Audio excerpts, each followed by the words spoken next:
اور اس کے بعد اس چادر کو یہ لپیٹا جا رہا ہے.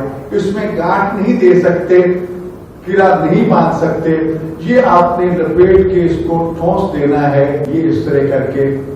اب یہ جب ٹھوس گیا آپ اس کو الٹی سائڈ میں اس طرح فولڈ کرنا شروع کر دیں. یہ جو آپ نے فولڈ کر لیا ہے نا، اب یہ ایک ٹائٹ ہوگی یہ چادر آپ کی، یہ کھلے گی نہیں.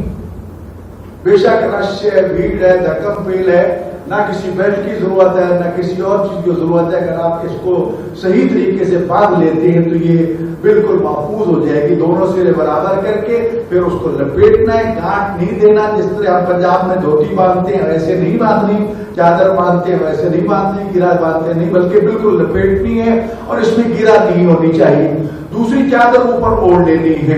اب یہ جب اوڑھ رہے ہیں اور چادر باندھ رہے ہیں تو اس وقت نیت کرنی ہے کہ احرام باندھتا ہوں عمرہ تمتع کا، عمرہ مفردہ کا، حج تمتع کا، واجب قربتاً اللہ. ہاں ایک نیت کے نوٹ کر لیجئے، جو پہلی مرتبہ حج ادا کر رہے ہیں ان پر حج تمتع حجۃ الاسلام واجب ہے.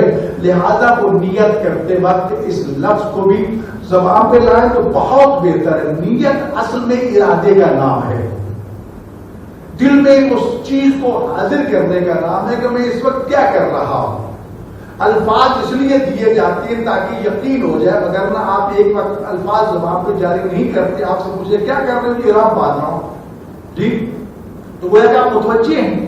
تو لہذا یہ نیت آپ نے کرنی ہے کہ میں احرام باندھتا ہوں حج تمتع کا، حجۃ الاسلام کے لیے واجب قربتاً اللہ، یا عمرہ تمتع کا حجۃ الاسلام کے لیے واجب قربتاً اللہ. یہ دو کے لیے تو یہ شرط ہوگی کہ آپ حجۃ الاسلام کی شرط لگائیں، اور اگر عمرہ مفردہ ہے تو پھر عمرہ مفردہ کا احرام باندھتا ہوں واجب قربتاً اللہ. یہ خیر بیٹے، یہ آپ نے چادریں پہنی، یہ ایک پہلا مرحلہ تھا، یہ ایک حصہ ہے احرام کا.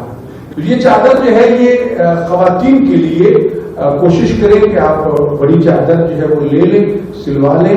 آپ سلے ہوئے کپڑے پہن سکتی ہیں، مرد نہیں پہن سکتے. تو یہ چادر جو ہے آپ نے جب سر پہ اوڑھنی ہے